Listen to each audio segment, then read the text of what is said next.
এই কারা ঠকতে রাজি আছে একটু হাত তুলুন তো আইএসএফ কে ভোটটা দিয়ে।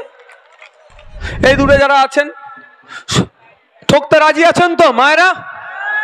আইএসএফ কে ভোটটা দিয়ে একবার ঠকবেন তো? আমি আপনাদের বলছি একবার আইএসএফ কে ভোট দিন। 17 বার এরা পার্লামেন্টে মুর্শিদাবাদে বিরোধিতা করছে, বুঝতে পেরেছেন? এই ছোট মোদি চাই উনি একাই নেতা থাকবে, মুর্শিদাবাদে লাঠি ঘটাবে। ছোট মোদি দিনের শেষে এসে ভোটের সময় মাথায় টুপিটা পরবে, হাজি রুমালটা পরে নেবে, যেন মনে হবে এই মাত্র সদ্য হজ করে এসেছে। এক দুবার নয়, আপনাদের লাভটা কি হচ্ছে? 17 বারই আপনাদের ভোট নিয়ে শুধু ভোট লুট হয়েছে। এবার আপনাদের কাছে অনুরোধ করব, যদি আপনাদের তাদের ভাষাতেই বলি 17 বার আপনাদেরকে ঠকিয়েছে, আর একবার ঠকবেন ভাই, ঠকুন। আইএসএফ কে পার্লামেন্টে পাঠিয়ে আর একবার ঠকেন। এই কারা ঠকতে রাজি আছে একটু হাত তুলুন তো আইএসএফ কে ভোটটা দিয়ে। এই দূরে যারা আছেন ঠকতে রাজি আছেন তো মায়েরা? আইএসএফ কে ভোটটা দিয়ে একবার ঠকবেন তো? আমি আপনাদের বলছি একবার আইএসএফ কে ভোট দিন। 17 বার এরা পার্লামেন্টে মুর্শিদাবাদবাসীর হয়ে যতটা না সওয়াল করেছে, যতটা না প্রশ্ন করেছে, হাবিব ভাইকে পার্লামেন্টে পাঠান। পার্লামেন্ট টিভির মাধ্যমে সমস্ত ফুটেজ বার করে আপনাদের মাধ্যমে আমরা ছড়িয়ে দেবো, আপনাদের কাছে ছড়িয়ে দেবো। যদি আপনাদের চাওয়া পাওয়া অভাব অভিযোগের কথা হাবিব ভাই পার্লামেন্টে গিয়ে না বলে তার পরিবর্তে গিয়ে টিকটক ভিডিও করে, আমি দায়িত্ব নিয়ে বলছি আপনাদের কাছে আর ভোট চাইতে আসবো না। আর ভোট চাইতে আসলে আপনি বলবেন যে ভাইজান আপনার কথাই ভরসা করে 17 বার আমাদের সাথে প্রতারণা হয়েছে, 17 বার আমাদেরকে ভুল বুঝিয়ে আমাদের ভুল ভোট লুট করেছিল, একবার আপনার কথা ভরসা করে পার্লামেন্টে পাঠালাম, কিন্তু আমরা 18 বারই হেরে গেলাম, 18 বারই আমাদের সাথে প্রতারণা হয়েছে, আর ভোট আপনাকে দেবো না। একবার সুযোগ দেন। যদি আপনাদের হয়ে লড়াই করতে না পারি, আমরা আইনসভার মধ্যে গিয়ে আপনাদের হয়ে কথা বলতে না পারি, তাহলে আমাদেরকে আর সুযোগ আপনারা দেবেন না। কিন্তু একবার চান্স দিয়ে দেখুন আমরা কি করতে পারি। পশ্চিমবাংলার বিধানসভাতে 294টা বিধায়কের মধ্যে 293টা হচ্ছে কি বিজেমূল। কি এর জোরে বলুন না, এই ভয় লাগছে না কাউকে?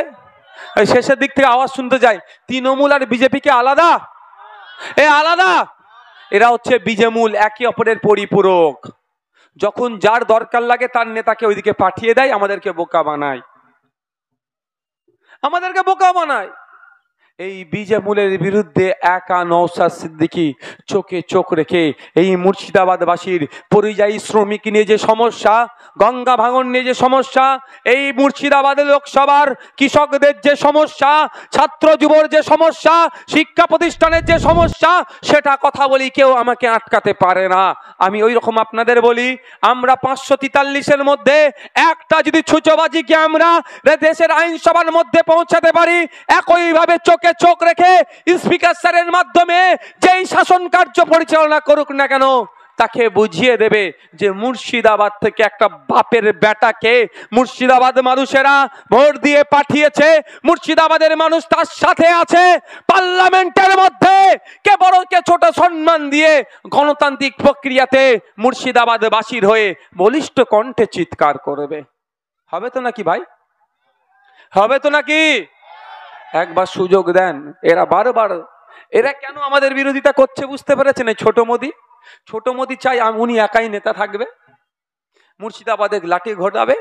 ছোট মোদি দিনের শেষে এসে ভোটের সময় মাথায় টুপিটা পরবে, হাজি রুমালটা পরে নেবে, যেন মনে হবে এই মাত্র সদ্য হজ করে এসেছে।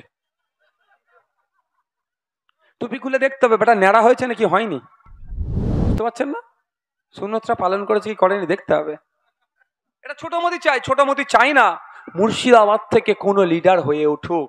আমি বলছি 25 বছরের লিডার তো, 25 বছরের এমপি তো এই ছোট মোদি ছাড়া দ্বিতীয় একটা মুসলিম ঘর থেকে, দলিত ঘর থেকে, আদিবাসী ঘর থেকে বা উচ্চবর্ণের বাড়ি থেকে একটা কংগ্রেসের দ্বিতীয় নেতা মুর্শিদাবাদে তৈরি করেছে ছোট মোদি?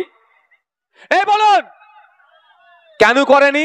এই ছোট মোদি জানে করলে ওর খারাপ আছে, আগামী দিনে স্টার্টিং যদি চালাবার ড্রাইভার ভালো পেয়ে যায়, ছোট মোদি গাড়ি থেকে নেমে গেলেও গাড়িটা চালাতে পারবে।